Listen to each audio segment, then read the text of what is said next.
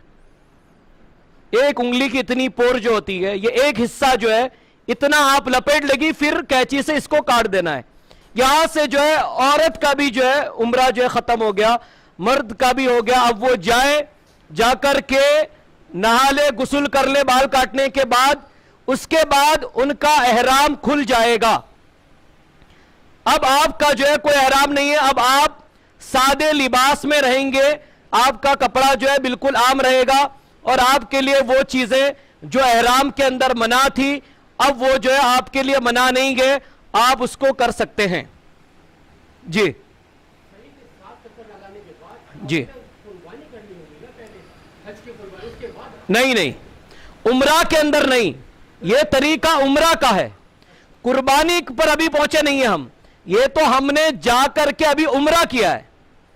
جا کر کے ہم حج کے لیے جو عمرہ کرتے ہیں یہ عمرہ ہوا ہے ہمارا، اس سے قربانی کا کوئی تعلق نہیں ہے.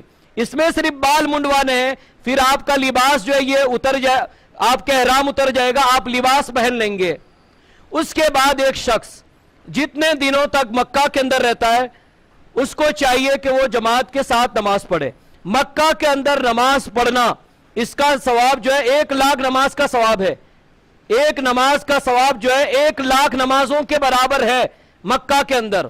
اور مکہ کے اندر یہ خصوصیات ہے کیونکہ ہو سکتا ہے کہ آپ جائیں، آپ کو کعبۃ اللہ سے پاس میں ہوٹل نہ ملے، یہ ہو سکتا ہے، کسی دوری جگہ پر آپ کو رہنا ہو یا کہیں دور آپ کو رہنا ہو. جب ایسی حالت ہو تو آپ مکہ کی کسی بھی مسجد میں نماز پڑھ سکتے ہیں. کسی بھی مسجد میں، اگر آپ وہاں تک کعبۃ اللہ تک نہیں جا سکتے ہیں تو آپ کسی بھی مسجد میں نماز پڑھ سکتے ہیں. ہر مسجد میں نماز پڑھنے کا ثواب 1,00,000 نماز کے برابر ہوگا. مکہ کے اندر ہر مسجد میں، کسی بھی مسجد میں آپ نماز پڑھیں، آپ کو 1,00,000 نماز کا ثواب ملے گا. اچھا، اب یہ ہوا کہ آپ مکہ میں رہ رہے ہیں عمرہ کرنے کے بعد، عمرہ ہو گیا، احرام نکل گیا، سادے لباس میں آ گئے. اب کوئی یہ چاہتا ہے کہ وہ طواف کرے، تو یہ طواف کیسے ہوں گے؟ یہ سارے طواف نفلی ہوں گے. اب نفلی طواف، اور اس کے لیے احرام پہننا ضروری نہیں ہے. عام لباس کے اندر جو ہے مرد رہے گا اور وہ طواف کرتا رہے گا. ہر 7 چکر کے بعد اسی طریقے سے اس کو 2 نفلی نمازیں پڑھنی گئے جو طواف کی نمازیں ہیں. پہلی رکعت میں قل یا الکافرون، دوسری رکعت میں قل اللہ احد. تو نفلی جو طواف ہوتے ہیں اس کے اندر صحیح نہیں کرنی ہے. نفلی طواف میں آپ صفا مروہ نہیں جائیں گے. آپ کا جو پہلا عمرہ ہو گیا اس میں صفا مروہ گئے، ختم. اب نفلی طواف آپ ایسے ہی کریں گے، 7 چکر لگا، 2 رکعت نماز پڑھ لی، پھر آپ نے خواہش کی 7 چکر لگائے، 2 رکعت پڑھ لی. اس میں بہت سارے لوگ جو غلطی کرتے ہیں، ان غلطیوں میں سے ایک ہے کہ ایک ہی سفر کے اندر اپنا عمرہ کر لیا، پھر جو ہے کسی اور کے نام سے، والدین کے نام سے یا کسی رشتہ دار کے نام سے کرتے ہیں، اور اس کو کرنے کے لیے جاتے گئے مسجد عائشہ. مسجد عائشہ وہاں پر بنی ہوئی ہے، وہاں سے لوگ جو ہے احرام باندھ کر کے آتے ہیں، جبکہ یہ غلط ہے. غلط ہے. یہ کوئی ایسی حدیث نہیں ہے جس میں کوئی یہ بتا سکتا ہو کہ صحابہ کرام اس طریقے سے حج میں آئے ہو اور دوبارہ انہوں نے اسی نیت کے اندر اپنے والدین یا کسی رشتہ دار کے لیے حج کیا ہو یا عمرہ کیا ہو، ایسی کوئی مثال نہیں ہے۔ تو اس چیز سے بچے، اپنے سادے لباس میں آپ جتنے نفلی طواف کرنا چاہتے ہیں وہ نفلی طواف کر لیں۔ ایک چیز اور ہے جو تعلق رکھتی ہے طواف سے، طواف کے لیے وضو کا ہونا شرط ہے، طواف کے لیے وضو کا ہونا شرط ہے، طواف کے لیے وضو ضروری ہے، لیکن جو صحیح ہوتی ہے صفا مروہ کی اس کے لیے وضو کا ہونا شرط نہیں ہے۔ تو اگر کوئی شخص اس کا وضو طواف میں ٹوٹ جاتا ہے تو اس کے لیے ضروری ہے کہ وہ اپنا جو ہے دوبارہ سے وضو کرے اور پھر جو ہے طواف شروع کرے۔ وہ تو طواف کے لیے وضو ضروری ہے، لیکن صفا مروہ کی جو صحیح ہے اس کے لیے وضو ضروری نہیں ہے۔ انہی چیزوں میں ہماری کچھ ماؤں بہنوں کا معاملہ آتا ہے طواف کے سلسلے میں، خاص کر وہ بہنیں جو یہاں سے حج عمرہ کے لیے جا رہی ہیں، لیکن یہ ہے کہ ان کو منتھلی جو پیریڈ ہوتا ہے وہ پیریڈ اگر آ جاتا ہے تو بھی وہ نیت نہیں روکے گی، وہ نیت کر لینی ہے، لبیک عمرتن آپ کو کہنا ہے۔ اور جب یہ ہماری مائیں بہنیں اگر مکہ پہنچنے سے پہلے ان کا پیریڈ ختم ہو گیا تو ٹھیک ہے کہ وہ بعد میں جا کر کے اپنا جو ہے عمرہ کر لے گی وہ، لیکن اگر نہیں ختم ہوتا ہے تو انتظار کرے، اور اس کے بعد میں پھر وہ جو ہے وہیں سے مسجد عائشہ جائے گی، اور بعض کہتے ہیں کہ جانے کی ضرورت نہیں ہے، جس جگہ وہ رہتی مکہ میں وہیں سے اس کا احرام بن جائے گا اور جا کر کے اپنے محرم کے ساتھ وہ عمرہ کر لے گی۔ لیکن بہت لوگ نیت نہیں کرتے، تو نیت یہیں سے کر لینی ہے، نیت کرنے میں کوئی حرج نہیں ہے۔ حیض کی حالت میں، نفاس کی حالت میں بھی عورتیں نیت کر سکتی ہے، اس کے بعد وہ وہاں جائے گی وہ۔ تو ان چیزوں پر جو ہے تھوڑا سا دھیان دینے کی ضرورت ہے۔ یہ وہ چیز ہے جو تعلق رکھتی ہے ہمارے عمرے کے ساتھ۔ اب عمرہ جو ہے ہمارا ختم ہوتا ہے، اب کچھ چیزیں گئے اس کا جو ہے آپ کو علم ہونا ضروری ہے جو حج سے تعلق رکھتی ہے۔ اس کے آخر میں جو آپ کو مدینہ کے بھی احکام بتائے جائیں گے کہ مدینہ میں ایک حاجی کو کیا کیا کرنا ہے۔ مکہ کے اندر رہتے ہوئے چند چیزیں اور جان لیں کہ مکہ کے اندر جو ہے کسی بھی درخت کو توڑنا نہیں ہے، کسی بھی درخت کو جو مکے میں اگے ہوئے ہیں ایسے درختوں کو آپ کاٹ نہیں سکتے ہیں، اس کے پتے وغیرہ نہیں توڑ سکتے ہیں۔ اسی طریقے سے مکے کے اندر آپ کو شکار وغیرہ یہ ساری چیزیں منع ہیں، اس سے آدمی کو جو ہے بچنا چاہیے۔ تو یہاں پر آپ کا عمرہ ختم ہو گیا، اب آپ جو ہے حج کی تیاری کریں گے۔